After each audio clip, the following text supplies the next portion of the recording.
ഒന്നിക്കാതെ പോയ പ്രണയങ്ങളെ നമ്മൾ ഒരുപാട് കേട്ടിട്ടുണ്ട്, സിനിമകളിൽ കണ്ടിട്ടുണ്ട്. ഈ അടുത്ത് അങ്ങനെ ഒരു സിനിമ വന്നായിരുന്നു, അഭിലാഷം. ഈ സിനിമ കണ്ട സമയം തൊട്ട് ഞാൻ ഒരുപാട് പേരെടുത്ത് പറഞ്ഞാണ് ഇത് നല്ല സിനിമയാണ്, ഇതിൻ്റെ മ്യൂസിക് സൈഡായാലും അതിൻ്റെ വിഷ്വലായാലും സ്റ്റോറി ടെല്ലിംഗ് ആയാലും നല്ല രീതിയിൽ ചെയ്തിട്ടുണ്ട്. ഇപ്പോൾ അത് OTT ഇറങ്ങിയിട്ടുണ്ട്. അപ്പോൾ ഇനി എനിക്ക് ആ സിനിമയെക്കുറിച്ച് സംസാരിക്കാം. അപ്പോൾ എനിക്ക് ഈ സിനിമ കണ്ടപ്പോൾ തോന്നിയെന്ന് വെച്ച് കഴിഞ്ഞാൽ ഇതിൽ എനിക്ക് മെയിനായിട്ടൊരു വിങ്ങലാണ്. കാരണം ഈ സിനിമ ലാസ്റ്റോട് തീരുമ്പോൾ നമുക്ക് തോന്നുമല്ലോ ഇവർ രണ്ടും ഒന്നിച്ചാൽ മതിയായിരുന്നു എന്ന്. പക്ഷെ അവർ പറയുന്ന വിഷയം അതല്ല, അതായത് പറയാതെ പോയ പ്രണയം അറിയിക്കുക എന്നൊരു കോൺസെപ്റ്റാണ്. പക്ഷെ നമുക്കത് കണ്ട് വരുമ്പോൾ ഒരു 2 മണിക്കൂറോടെ അതിനെ ഫീൽ എടുപ്പിച്ച് കൊണ്ടുവരുമ്പോൾ ഇത് അവരൊന്നിച്ചിരുന്നെങ്കിൽ നന്നായിരുന്നു തോന്നിപ്പോയിട്ടുണ്ട്. ഇതിൽ നമ്മുടെ തൻവീർ അവതരിപ്പിച്ച ഷെറിൻ എന്ന ക്യാരക്ടർ അമീർ എന്ന് പറയുന്ന ഒരു ക്യാരക്ടറുമായിട്ട് ഇഷ്ടത്തിലാണ്.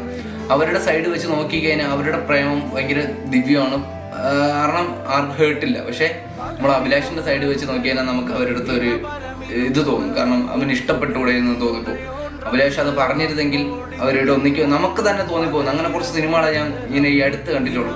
ഈ സിനിമ ഞാനിങ്ങനെ കണ്ടു കഴിഞ്ഞ് വന്ന നേരത്തെ ഒരു 1/2 മണിക്കൂറോളം എനിക്കത് പേഴ്സണലി ഭയങ്കരമായിട്ട് വിഷമമായി തുടങ്ങി. കാരണം എന്തിനാണ് അത് അങ്ങനെ എൻഡ് ചെയ്തത്? പക്ഷെ അവർ പറയുന്നൊരു കോൺസെപ്റ്റ് ഉണ്ട്, ലൈല മജ്നു ലൈലയെ വേറൊരാൾക്ക് കെട്ടിച്ചു കൊടുത്തെങ്കിലും പുള്ളി പ്രേമിച്ചുകൊണ്ടേയിരുന്നു.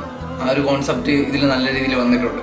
അപ്പോൾ കാണാത്തവർ ഈ സിനിമ ഇപ്പോൾ OTT അവൈലബിൾ ആയിട്ടുണ്ട്, ആമസോണിലൊക്കെ ഉണ്ട്. അഭിലാഷം എന്നാണ് സിനിമയുടെ പേര്, പോയി കാണുക.